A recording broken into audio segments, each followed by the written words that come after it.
Hi. So, tulpas, egregors, and how do we remove them? First, let's define. Tulpas and egregors are basically thought forms, or non-physical beings that are created or simply arise from thoughts and emotions or the collective consciousness. So basically, you or someone else or a group of people can be thinking about something. People focus on the events and what's happening in the world. They might turn on the TV and watch the news, and they might feel a specific emotion, like stress or like, oh my gosh, the world is, where is it going? And they get this annoyance, they get stressed, they get anxiety. And when more people start feeling it, that thought forms, think of it as little particles are manifesting or more, in the astral appearing, and they gather in clusters, and the more there is, the thicker they get. And those thought forms are basically like little beings, like little entities. Think of a person like you. It does not necessarily have a free will, but it's going to have a certain beingness to it that was assigned. So the stress, the anxiety, the depression, some people might feel like they're lost, some people might have the fear of something. And so these tulpas and egregor will appear. These are the scenarios when these beings or thought forms are created unintentionally. Most people don't know about it, but that's why everyone has it.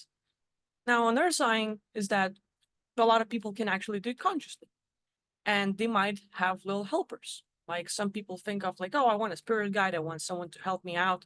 So you can literally think about something, have an intention, have an emotion, a feeling state, and your energy will create this non like non-physical being, an astral entity, an entity, a thought form, and you can use it to help yourself.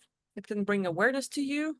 You might have just more thoughts appearing in your head, and at the same time, like ideas and inspiration. So it's going to be helpful for some. But then again, because most people don't know about it or create them unconsciously, it becomes a problem. And so having these beings in our space is very, I would say, easy for those who know themselves. You might know yourself as, or define yourself as, or see yourself as a certain person. So you'll be like, well, I'm a calm person, right? Maybe you're calm, maybe you're kind. You might be interested, you might be introvert or extrovert. You have these defining personalities, characteristics, traits about yourself, the way you see yourself. And there are times where you kind of jump out of character. You become kind of hateful.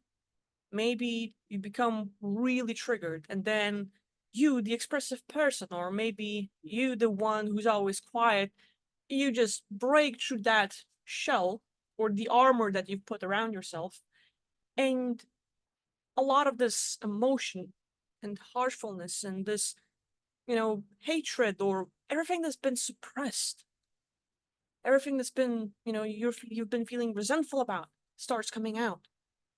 And the way it comes out, it might hurt others, or you might like hate yourself later for what you've done. And sometimes we say things, sometimes we do things, and then we regret it, and like, oh, why did I do that? Oh my gosh, like, and we go into blaming ourselves because we started playing out of our character, but not necessarily because you wanted to, but because there were tulpas and egregors and entities in our space created by you, by people around you, and think of it again like particles. You're like a magnet. The more you're feeling something, the more of these particles you will attract.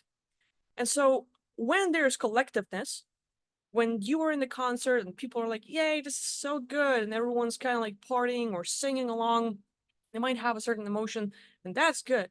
But when we have, TV news, politics, and something happening in the world, bigger events where there's a lot of opinions, a lot of questions, a lot of unknown, and people start getting into fights, and that brings a lot of negative emotions. And it builds up. It builds up over time, ever since you were born, and you're carrying this with you. Some of these particles will jump to someone else because their magnet is being stronger on something, but you as well might attract something to yourself because of the way you're feeling today, because of the way or things you've been focusing on and thinking about. So all of these things will affect you. Now, going back into the question of, okay, well, how do we remove these egregors? So first, differentiating. yourself, when you define yourself, and seeing when do you start playing out of your character. Where do the thought forms change? You might have been having a good day, a week, a month, where you got really engaged in life. Maybe you're interested in talking to certain people. Maybe you have relationships. Maybe you got a job or hobbies or activities. You got engaged. And all of a sudden, next day or same day, you feel like you want to kill yourself. You feel like you don't want to live here anymore. You feel like you're done. Why? For so long, things have been okay. They might have not been the best or the greatest, but you've been managing, and it wasn't in your character to think about committing suicide. And here you are. Something happened, something triggered you. And now the thought forms, the egregors, the entities amplify a certain feeling state or emotions. They start thinking it because this is what they are, and you misidentify yourself as them. And that's where the problem begins. So if we can identify who's here, who's in our space, who are we, how do we feel most of the time, and we have all of these roles we're playing a certain situations, but you're gonna have your basics, 4, 5, 7 main roles most of the time, like calm, interested in something, introvert, extrovert, something like that. And then all of a sudden there's a sudden change, and that's where you notice, like, hey, I wasn't feeling like that before. Where do these thoughts come from? So these egregors, tulpas, entities, thought forms, pretty much like cockroaches. They're gonna feed off of you, or like rats, but they don't want to be found out. They like your energy, they like the loosh, they like being in your space, you're feeding them. They're like little bacteria that are in your gut, and if you're not eating healthy, well, they're gonna celebrate and they're gonna affect you in a negative way. Or you can feed the good ones, right? So in that way, when things are going sideways and when you spot, like, get them in the spot, put some light in there, they get afraid, like, oh, they're gonna try to run away. They don't want to be seen, they don't want to be known. Because once you know that they're in your space, now they will lose, their food. They cannot feed off of you anymore if you know that they're in your space. They will be afraid. So a lot of these entities, platforms, egregors, tulpas, if you didn't get them intentionally and you don't want them in your space and they've been feeding off from you, they will run away just because you have an awareness of them. Next, you can have a conversation. Once you have an awareness of who it is, and you can identify them as something specific, just giving them a name so that you would know who are you dealing with specifically. And it's good to do that. I know most people don't like labels, but in this situation, because there are so many, and these particles are all over the place. You go in a crowd, you go meet someone, you talk to people, you were spending time on the internet, you're gonna get it. Whether or not, sadly, most people will.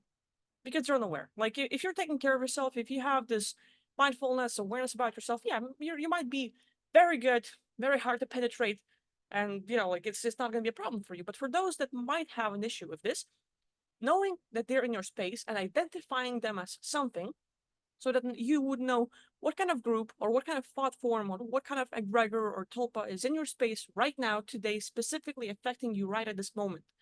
When you can communicate with that one being as you identify it as something, like, okay, so tulpa that's stressed, egregor that is really mad, an entity cluster that has a hard time communicating, a thought form that feels like if I'm going to talk, I will get in trouble. And you have this thing in your throat where you feel like if you're going to say something, like, it's stuck here. You're going to get in trouble if you say something.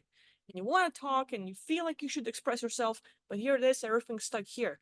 It's not necessarily you, it's been a buildup. And of course, there's tons of psychological factors. Of course, there's body chemistry, but there's also tulpas, entities, egregors, all of these different names for what's going on in this situation. So we should look at it broadly, not just like this is the only reason. No, there's gonna be like plenty of reasons, and I'm talking all over the place. So just being me and interested in something. Anyway, once you identify them as something, you see them, you identify them, you can talk to them. A lot of people will be like, well, to hell with you, just go there, and they will say the F words and fudge and all the other thingies. And now you're like cussing, which is like, okay, whatever. But a lot of these beings are like bullies or kids that want attention. And if you start cussing at them, they will be like, hey, she noticed me. He noticed me. Yay, we can play, we can engage. So they will keep coming back because you're feeding them. So cussing and yelling at them, while it is one way solution for a little period of time, they usually come back. Because you're like, shoot, shoot. And it's like a fly, like, and it comes back. Shoot. And it comes back. So it doesn't really work for a long time. Now, if you have a conversation like, hey, you, the being that is stressed, and you identify them as their personality, their characteristics, whatever you're feeling in your space, or you might get an idea or a thought, you can have a conversation with them. It's going to be telepathic. And you can ask them, like, well, from your perspective, what seems to be the problem? Why are you here? How can I help you? A lot of these beings are in your space, not really because they want to. They're like a magnet, you attracted them. So they're like, oh, and now they're stuck. You got him. Good for you. Why did you do that? Anyway, so just having a conversation and giving them a permission to leave, showing them that there is another way. They didn't really know about you. They didn't really know that, they need to be with you or not. They just got attracted, pulled in, like into a white light. You're the white light. Stop doing that.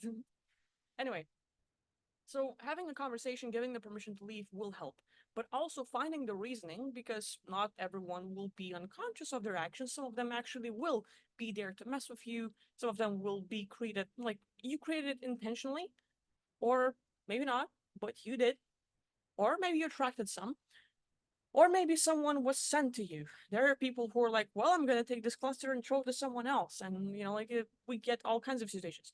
Having conversations and getting an understanding or their point of view, their side of story is good, because you can have an idea of why this is happening to you. And then the best way to deal with them all is simply in your head, imagining or thinking of a realm, creating an imaginary world where these beings can go to. Maybe that world will fit their needs and standards. Maybe it's going to be like a little heaven, but for them, whatever you decide that would fit their needs and get them interested in leaving you, you have to offer them something better. And there's always a better offer. So be sure to give them something good. And if you can give them something better than what's in your space, and of course you can, then they will leave you. Simply having an idea, a thought, or imagining, thinking of it, imagining, visualizing. If you cannot see, you can write about it. You can have a few thoughts and an intention. Okay, here I am creating a wonderful realm with a lot of fountains and streams and forest, and there you go, bunch of thoughts, and you're just thinking of a certain picture, background scenery, and a world over there. And these beings are like, yeah, I like that space, let's go. And they disappear. Simple as that. So again, these beings were created by us or a lot of other people, collective consciousness, certain thoughts and then intentions, situations attract them, create them. And then everyone else is like a magnet. So whatever we focus on, whatever we're thinking about, we're going to attract more of these beings. Just having awareness about these situations, about them, will basically keep them out of your space. So hopefully you get an idea or two. If you have other ways, something that you like to do with Tulpas and egregores, if you want to remove them, or if you want to create them, please share in the comments. And I'll see you next time. Bye bye.